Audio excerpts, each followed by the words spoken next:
ama de leite, mãe preta, Bá. Essa personagem do Brasil escravista, com reflexos nesse Brasil contemporâneo, foi responsável por alimentar os filhos dos seus escravizadores com seu próprio leite, sangue e suor, enquanto seu colo era negado aos seus próprios filhos. Violentadas no seu direito de serem mães, muitas vezes ainda viam seus filhos serem vendidos ou abandonados na roda dos expostos para que seus escravizadores pudessem ter maior ganho, porque o ofício de ama de leite, de mãe preta, era muito lucrativo para os seus senhores. Fragmentos de jornais da época documentam que o leite e os corpos das mães escravizadas eram anunciados como simples mercadorias.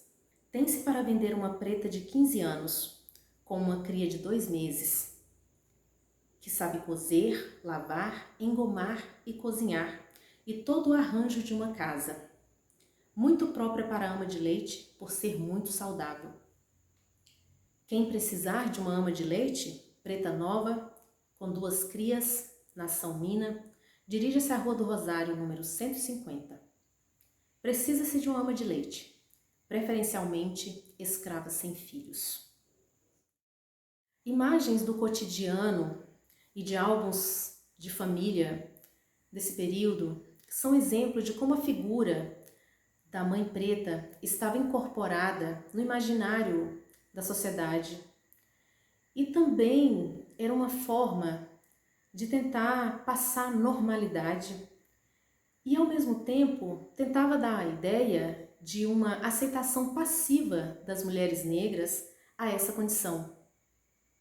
Mas a mãe preta, essa mulher profundamente marcada pela violência no interior das casas das mais abastadas famílias brasileiras, que antes e depois da escravidão tentou transformá-la num símbolo de integração e harmonia racial, antes de tudo, ela lutou para resistir ao flagelo e à dor da escravidão. E enquanto isso, ela forjou a herança da ancestralidade africana no povo brasileiro. E conscientemente ou não, passaram para o brasileiro branco as categorias das culturas africanas de que eram representantes. Mais precisamente, coube à mãe preta, enquanto sujeito suposto saber, a africanização do português falado no Brasil, o pretuguês, como dizem os africanos lusófonos, e, consequentemente, a própria africanização da cultura brasileira. Lélia Gonzalez. Para a antropóloga e historiadora Lilian Schwartz, na leitura de imagens de mulheres amamentando seus pequenos senhores, se compreende que, abre aspas, uma dualidade entre afeto e revolta, afeto com revolta diante de situações que deveriam simbolizar uma relação afetiva, mas que paradoxalmente demonstravam as contradições de um sistema marcado pela violência e pela afirmação da hierarquia estrita. Fecha aspas.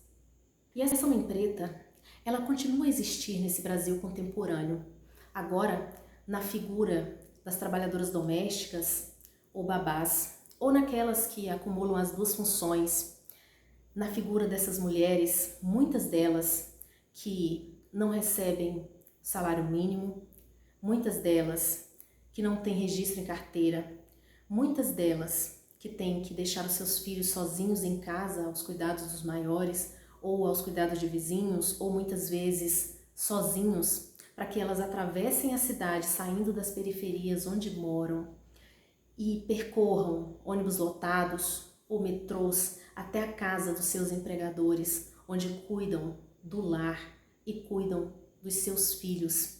Muitas delas, adolescentes ainda, deixam suas famílias no interior e se mudam para as cidades maiores sob a promessa de oportunidade de estudo, quando na verdade passam a viver sob risco, quando não em situação de semi-escravidão, no interior das casas de muitas famílias de bem. Mas o alento a tudo isso é que, graças àquelas que vieram antes, Nós, mulheres negras, assumimos o nosso lugar de fala, fortalecendo o nosso espaço no ativismo, na academia, na ciência, nas artes, no empreendedorismo, nas redes sociais e por tudo aquilo que já conquistamos, pelo seu leite negro, sangue e suor. Obrigada, Mãe Preta. Obrigada, ancestrais.